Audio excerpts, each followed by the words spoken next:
Exposition of the Divine Principle, Chapter 1, Principles of Creation. In this presentation, we will study Section 6. Section 6. The spiritual world and the physical world, whose center is human beings. The universe was created after the pattern of a human being, who is in the image of God's dual characteristics. Corresponding to the human mind and body, the universe consists of the invisible world, spiritual world, and the visible world, physical world, both of which are real and substantial.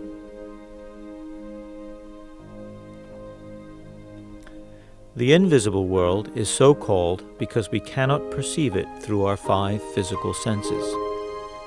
The 2 worlds together form the cosmos.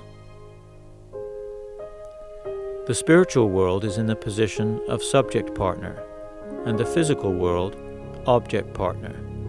The latter is like a shadow of the former. When we shed our physical bodies, we enter the spiritual world as spirits, and live there for eternity. The position of human beings in the cosmos has 3 aspects. First, God created human beings to be the rulers of the universe. The universe does not of itself have internal sensibility toward God. Hence, God does not govern the universe directly. Rather, God endowed human beings with sensibilities to all things in the universe, and gave them the mandate to rule over the universe directly. Human beings, composed of flesh, which can dominate the physical world, and spirit, which can dominate the spiritual world, have the potential to rule both worlds. Second, God created human beings to be the mediator and the center of harmony of the cosmos. When a person's flesh and spirit unite through give-and-take action, the physical and spiritual worlds can also begin give-and-take action through that person. They thus achieve harmonious integration to construct a cosmos that is responsive to God. A true person acts as the mediator and center of harmony between the 2 worlds. Third, God created human beings to encapsulate in a substantial form the essences of everything in the cosmos. The human spirit encapsulates all of the elements found in the spiritual world. The human body encapsulates all of the elements of the physical world. Accordingly, since human beings contain within themselves the essences of all things in the cosmos, each person is a microcosm.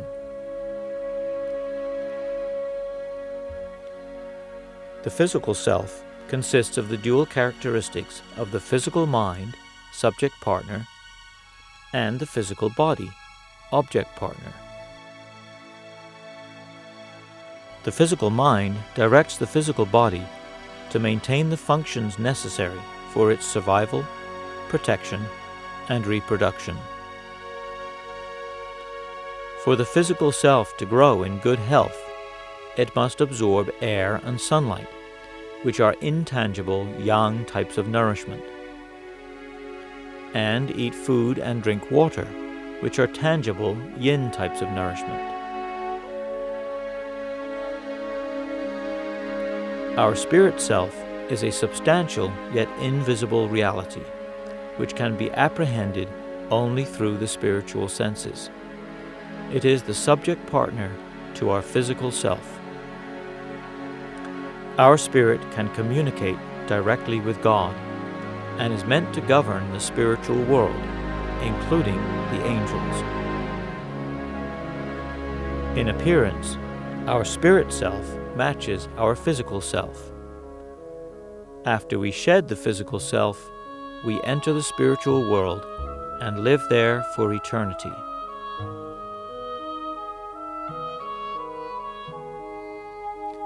The reason we desire an eternal life is because our innermost self is the spirit self, which has an eternal nature.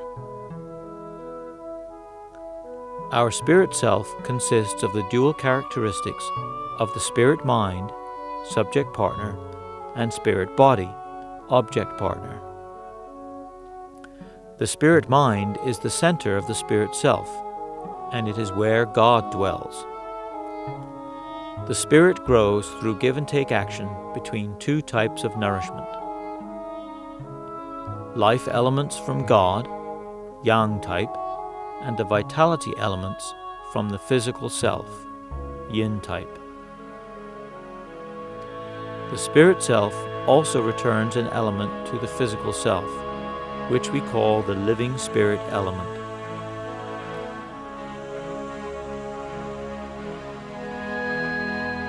To summarize, the physical self grows through the give and take action between the yang type elements of light and air and the yin type elements of food and water. Likewise, the spirit self grows through the give and take action between the yin type vitality elements, which come from the good actions of the physical self, and the yang type life elements, which are the spirit and truth that come from God. The spirit self returns to the physical self the living spirit elements, which are the inspiration and good health experienced by a person living a life of goodness.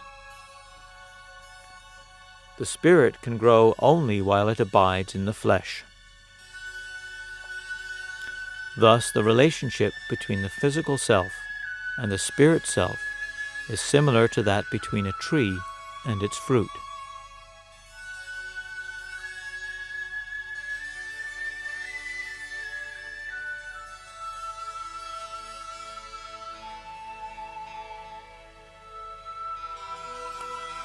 The spirit self can attain perfection only during a person's earthly life. The growth of the spirit self toward perfection progresses through the three orderly stages ordained by the principle of creation. A spirit in the formation stage of life is called a form spirit, in the growth stage, a life spirit, and in the completion stage, a divine spirit.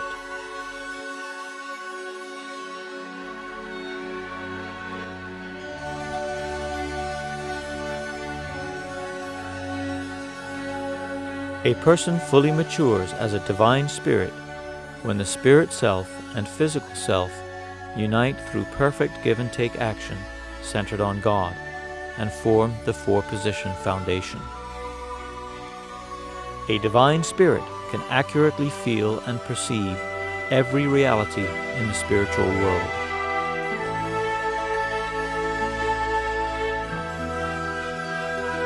All the sensibilities of the spirit self are cultivated through the reciprocal relationship with the physical self during earthly life. Therefore, only when a person reaches perfection and is totally immersed in the love of God while on earth can he or she fully delight in the love of God as a spirit after death. Sinful conduct aggravates evil and ugliness in the spirit of a fallen person, while the redemption of sins granted during earthly life opens the way for the spirit to become good. Matthew 16:19, "Whatever you bind on earth will be bound in heaven."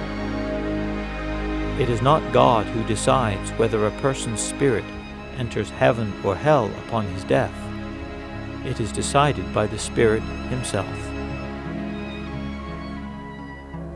Since the human spirit self can grow only in the soil of the physical self, the multiplication of human spirits takes place at the same time that physical selves multiply during earthly life. The relationship between the spirit mind and physical mind is like that between internal nature and external form. When they become one through give-and-take action, with God as their center, they progress toward the purpose of creation. This united entity is the mind of a human being.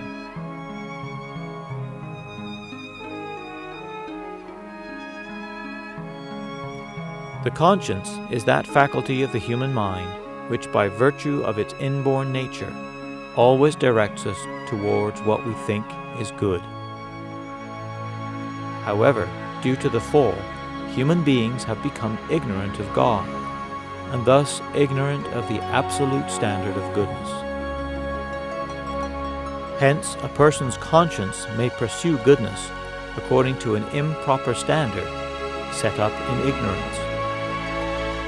This causes frequent contention, even among those who advocate a conscientious life. The original mind is that faculty of the human mind which pursues absolute goodness. It relates to the conscience as internal nature to external form. The original mind repels faulty standards of goodness by correcting the conscience.